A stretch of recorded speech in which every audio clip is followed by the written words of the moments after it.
They say big game hunting is a sport only for the wealthy. Well, it didn't cost me much, except almost my life.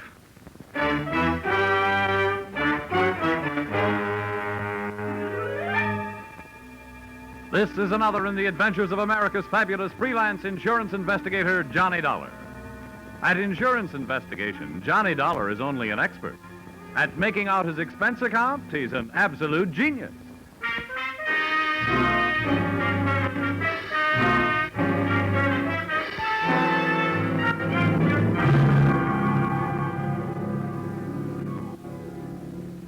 Expense account submitted by Special Investigator Johnny Dollar to Home Office, Britannia Underwriters Association, Hartford, Connecticut. The following is an accounting of my expenditures during my investigation of the unscheduled performances in Maximilian Sandro's animal show. Or, all they needed was a clown, and then I showed up. Or, I once thought I'd run away with a circus.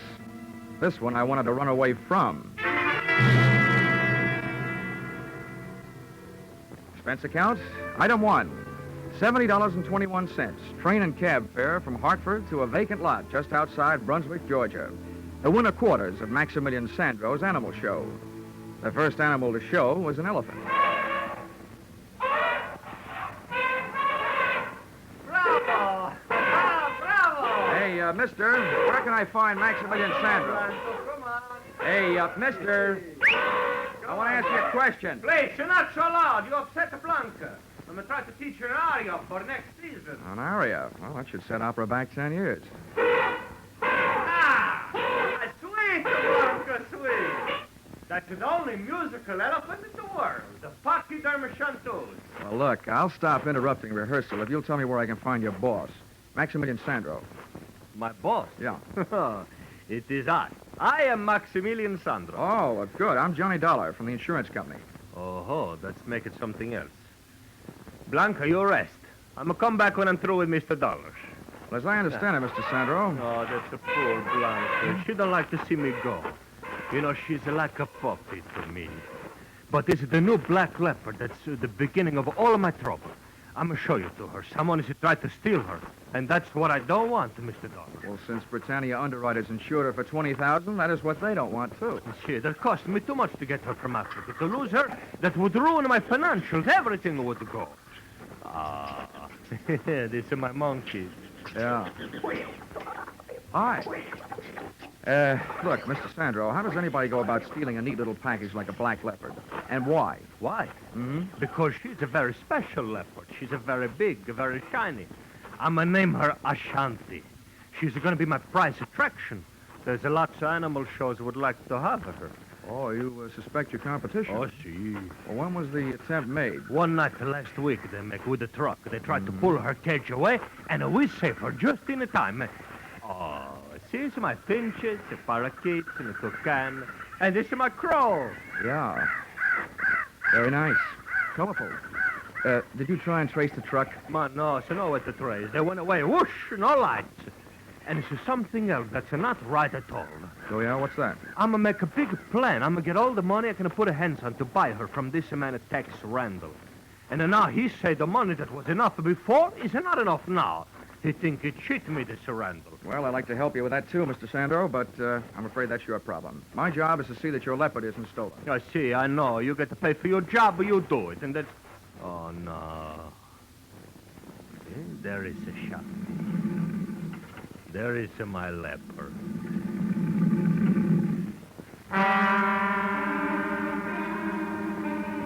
I guess somewhere way down in the taproots of my family tree, there probably was an ancestor with a low forehead, bearskin overalls, and a club who went into an unpleasant double take when he found himself face to face with a leopard. I know the feeling I had when I saw Ashanti was inherited from somebody. My feet wanted to run, but my eyes wouldn't leave her as she paced back and forth in about a 12-by-12 cage.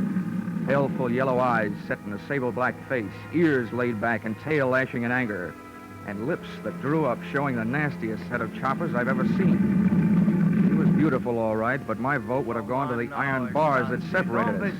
They were downright gorgeous. Don't waste the time on the walk back in a fort. You be a good girl.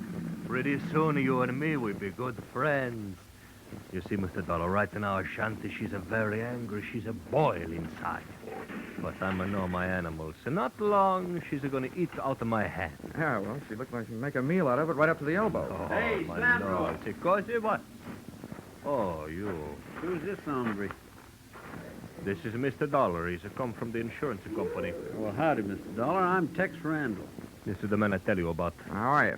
You mean you captured this thing? Yeah, I brung her in from the Togo territory in West Africa. I thought my racket was tough sometimes.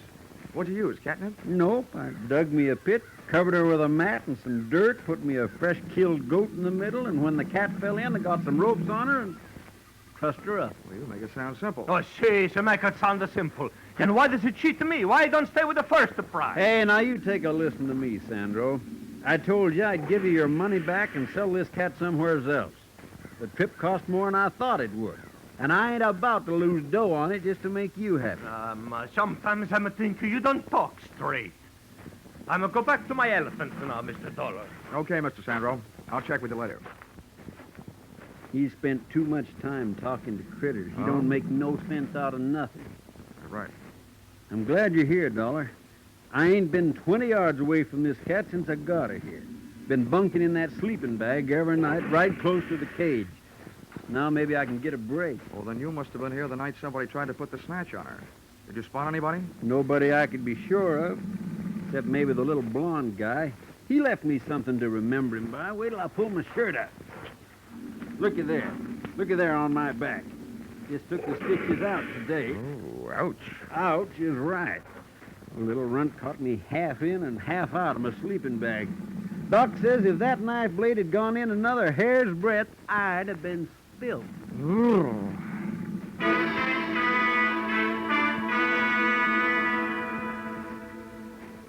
And with that happy thought, Tex Randall, a hard man to kill, left to go into town. I watched Ashanti turn into enough raw meat to keep a kennel of Great Danes happy for a week, after which she settled down for what you might call the original catnap. Sandro's elephant settled down to a short vocal lesson, and I settled down for a game of mumbly peg. But before I could get warmed up, I had a visitor. Hello. Wow, the Ava Gardner type with darker hair and olive skin. You look as though you could use some company, Mr. Dollar. Well, who couldn't? I was beginning to think the only females around here walked on all fours. Oh, I've had the same feeling about the males. Then he didn't mention me. Who? Pop, the boss. Oh, no. Sandro didn't mention much of anything but his black leopard. Well, I'm Angela, his daughter. Oh, I see. He probably forgot to mention you on purpose, hoping to keep my mind where it belongs, on my work. Well, that's what I came to talk to you about. What can you do? You can't stay with Ashanti for the rest of her life, can you? Well, before I found out about you, I would have said no. Please be serious. All right. There's only one thing to do. If the leopard isn't safe here, and from what I've seen and heard, I don't think she is, I'll just have to take her someplace else until this is all cleared up. Take her someplace else? Mm-hmm. Well, that would break Dad's heart. It would break the heart of the company that hired me if Ashanti turned up missing. Look, he can't take her on the road until next summer. We'll keep her safe until then. I'm sorry, but it's all I can do. Oh, poor Dad. He's going to hate you for it, you know. Oh, well, that I can stand. But there's no sense you're wasting our time feeling the same way. I didn't say I would, did I? As a matter of fact, I was going to stay right here until you asked me out to dinner. Or something. Oh, well, let's not hurry. Stick around. I'll figure out where to invite you when I know you better.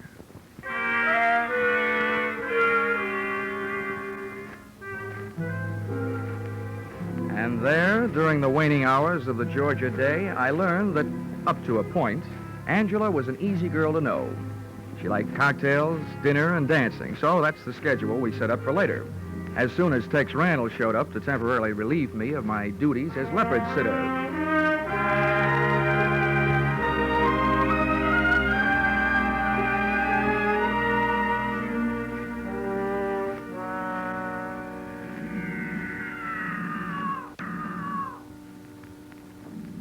But at martini time, I was still sitting. And may I say that the cocktail hour spent in the middle of a menagerie is not the restful period it's supposed to be. As soon as the sun dropped, the noise rose. Wild brains and caged bodies reacting to the night, instinctively telling the countryside that whether they were free or not, this was their hunting time. I not only felt like Tarzan of the Apes, I felt uneasy. The shanty complained to me. A light from somewhere behind me glinted in her eye, then disappeared as she started her back and forth pacing again.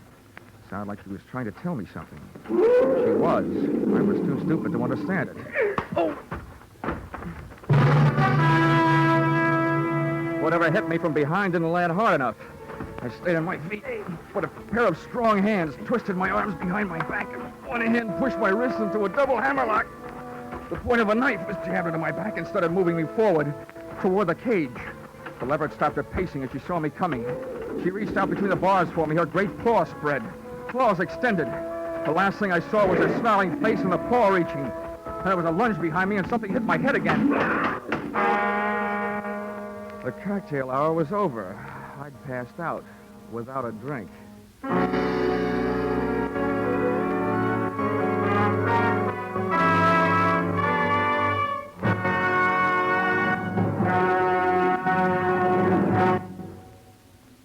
In just a moment, we will return to the second act of Johnny Dollar.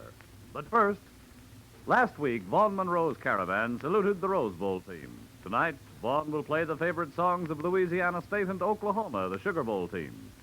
Vaughn's Caravan will also bring you the 5 top tunes of the week as chosen by Variety, and later, Gene Autry will be here with his Western music and cowboy humor. The Vaughn Monroe Caravan and the Gene Autry Show are regular Saturday evening features of most of the same CBS stations. Now, with our star, Charles Russell, we return to the second act of yours truly, Johnny Dollar.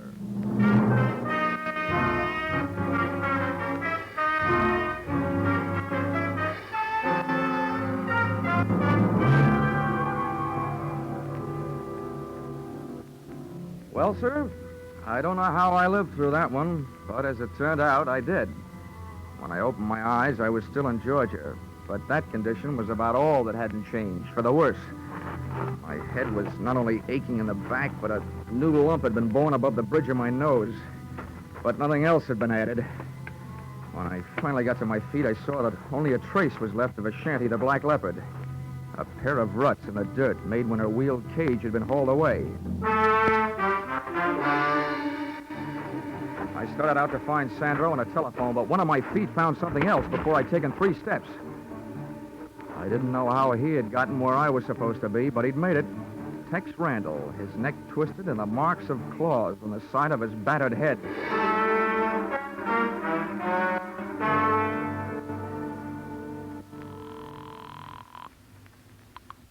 Police Department, Central Precinct, Sergeant Miller. Hello, my name is Dollar. I'm an insurance investigator. I'm calling from the winter quarters of the Maximilian Sandro's Animal Show, from the owner's trailer. I want to report 2 things. Yeah, well, wait a minute. There's a body out here that your coroner ought to take a look at, either accidental or murder. Well, hey, Lieutenant, get on 2, this, will you? grand larceny. Somebody stole a Black Leopard. Oh, now listen, if this is your idea of a joke, fella, It's too late to joke, Sergeant. Just send some men out. I'll give them the rest of the story when they get here. Joke yet? What passes for humor in Georgia, anyway? Hey, Sandro! Sandro, come home!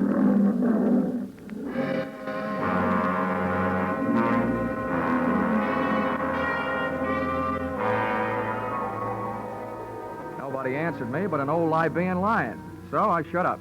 I browsed around Sandro's trailer while I was waiting for the police. I wasn't looking for anything, but I found it. On a table, there was a small Christmas tree that had been transformed into what is commonly known as a friendship tree, meaning that about 6 Christmas cards were hung on with cellophane tape. There was nothing else to read, so I scanned through those. And the third one I opened my eyes. It was inscribed, "Sorry, I can't be with you. Greetings from San Francisco. Your loving daughter, Angela." Before I could fully digest that tidbit, I heard a shoe scrape on the steps outside, and the trailer door opened. Well, here he is then. I told you we'd find him here. Yes. Very good, my dear.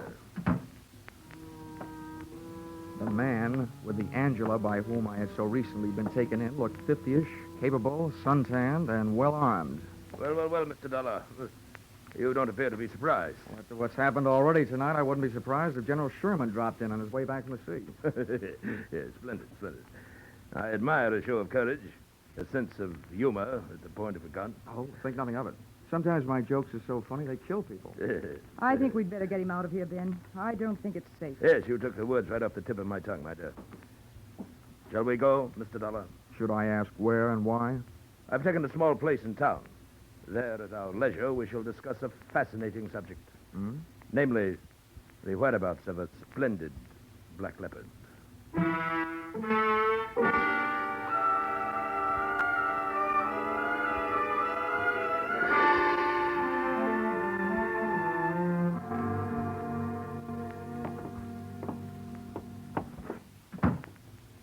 Move right ahead, Mr. Dollar.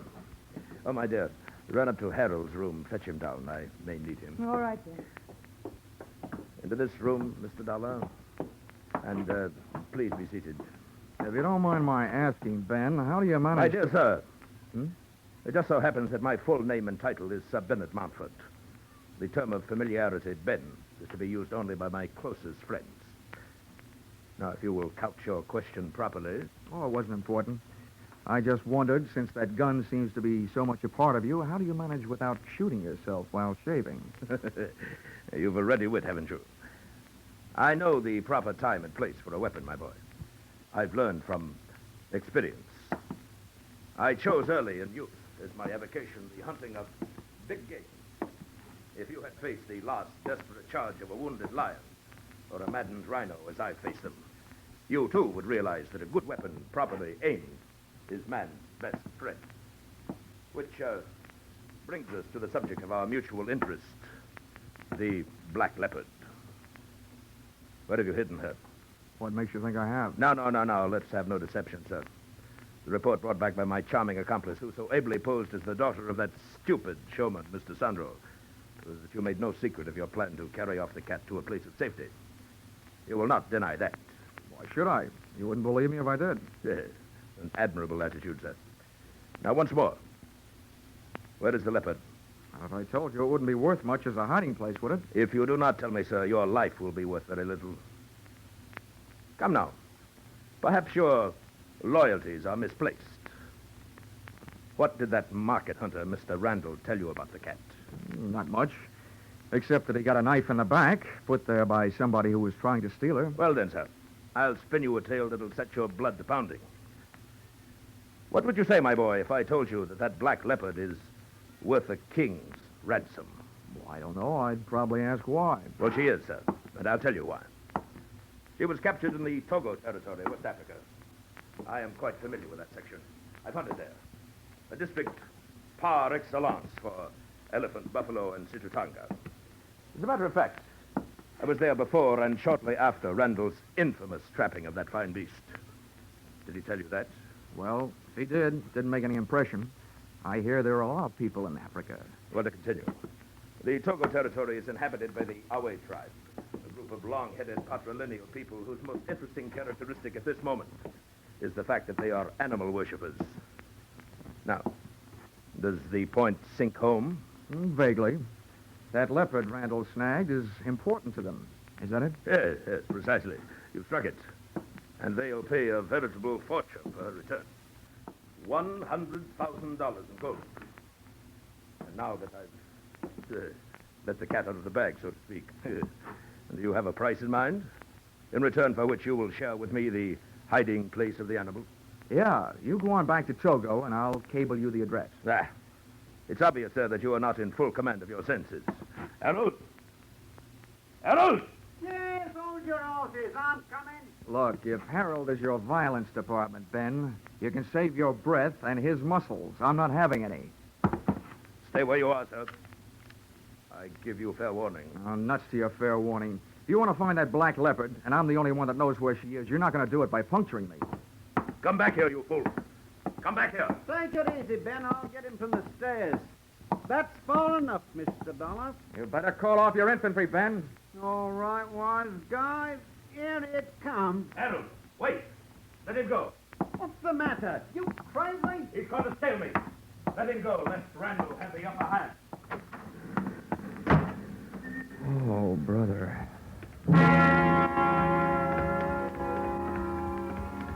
As I went out, I caught a glimpse of the man Mountford had called Harold. The same little blonde runt Randall had talked about. That wrapped up the question of who had played tic-tac-toe with a knife on the Texan. But 10 yards of Sir Ben's front walk later, I suddenly remembered Mountford's last words. "Lest Randall have the upper hand," he said. It sounded like he didn't know Randall was dead, which shook my head and in a strictly nonsensical way made sense. Well, there was only one place for me to go, so that's where I went. Back to Maximilian Sandro's Animal Show.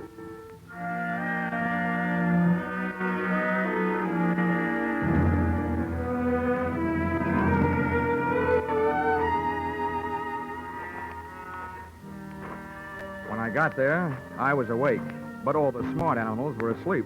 Mr. Dollar! Maximilian Sandro hailed me from the lee side of a tent.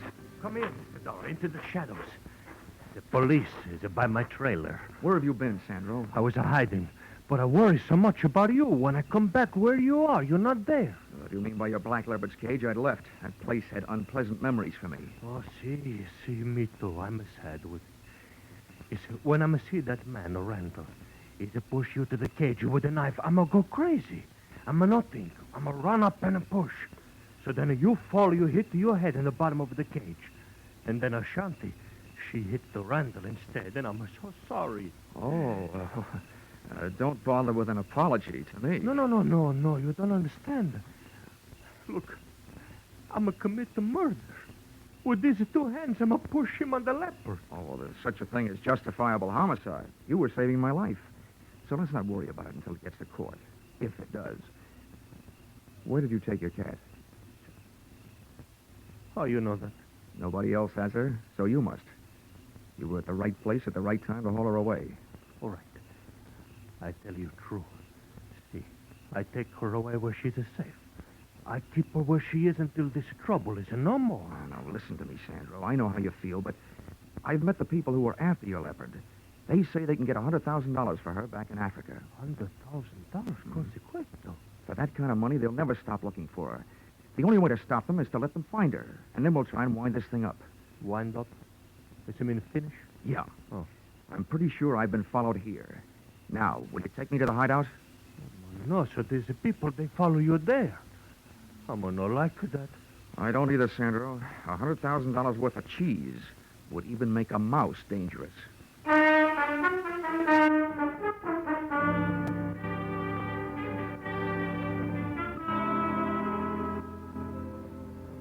Sandro was a hard man to convince.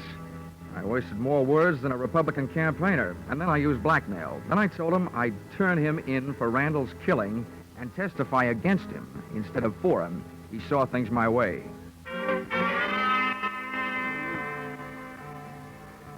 The leopard's lair turned out to be an abandoned barn 5 miles farther out of town, to which we went in a truck that Sandro had driven into that jungle-type vacant lot. Now come. This way, please. This way. Okay. It's a little side door.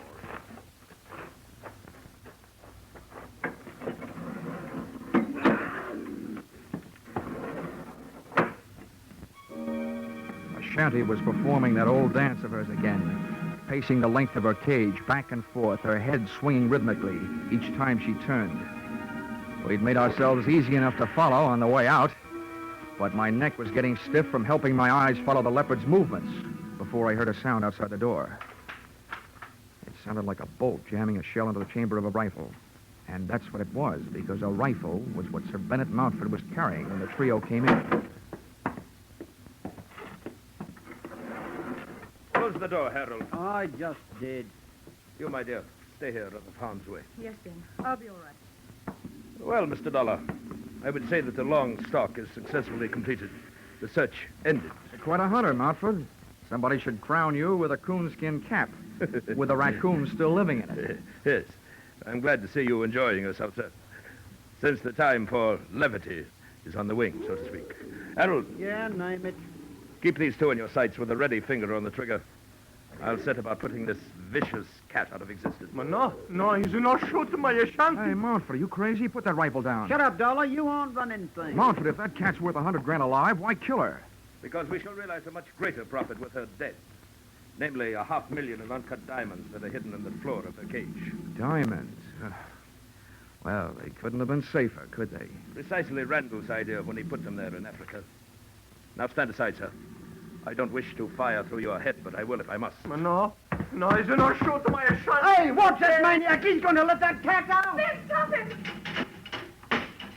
Stop fast! Don't move! I'll meet her charge! No, Shanty, run for your life.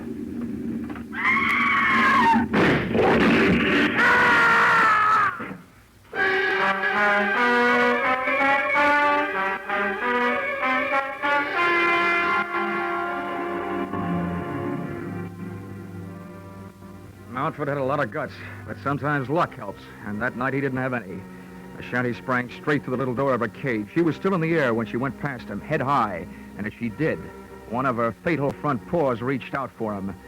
It looked almost delicate, but the force of the blows sent Mountford clear across the barn, and when he landed, he didn't move. Ashanti straight toward a square of night sky showing through a window, and she was gone. Ashanti, come back. I turned back, away from the window, to check on the rest of our guests, but they were gone. Apparently, there was something about a leopard on the loose that had made $500,000 in diamonds not as important to Harold and the phony Angela as distance between them and that barn. So, there I was, suddenly left with nothing to worry about. If you can call enough diamonds to stock the Kimberly mines, nothing.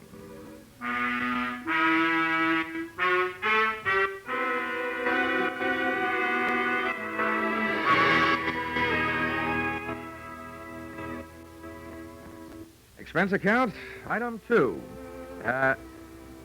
Item 2? A case like this and I haven't laid up a cent. Oh, well, Christmas is coming. Item 2, $3. Cab fare from Brunswick Police Headquarters to a hotel after giving them my statement, which they didn't believe until they saw those diamonds. Then they sent out a 3-state alarm to pick up the phony Angela and Montford's shiv-man, Harold. And expense account, item 3, $70.21. Train and cab fare, Brunswick to Hartford. Oh, and this advice I'll toss in for free. At last report, Ashanti was seen headed west toward Okefenokee Swamp, and Sandra was organizing a group to go after her. My advice is this. Don't insure the lives of those men. If you want to throw your money away, throw it to me. Let's see, expense account total, $152.70. Signed, yours truly, Johnny, Frank Buck, Dollar.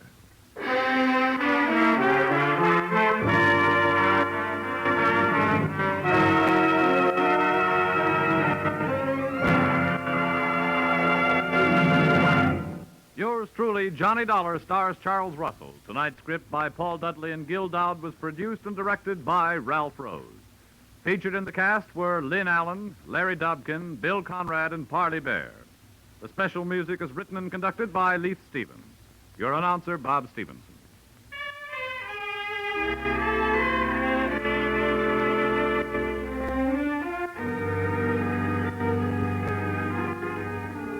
Be sure to be with us at the same time next week when another unusual expense account is handed in by... Yours truly, Johnny Dollar.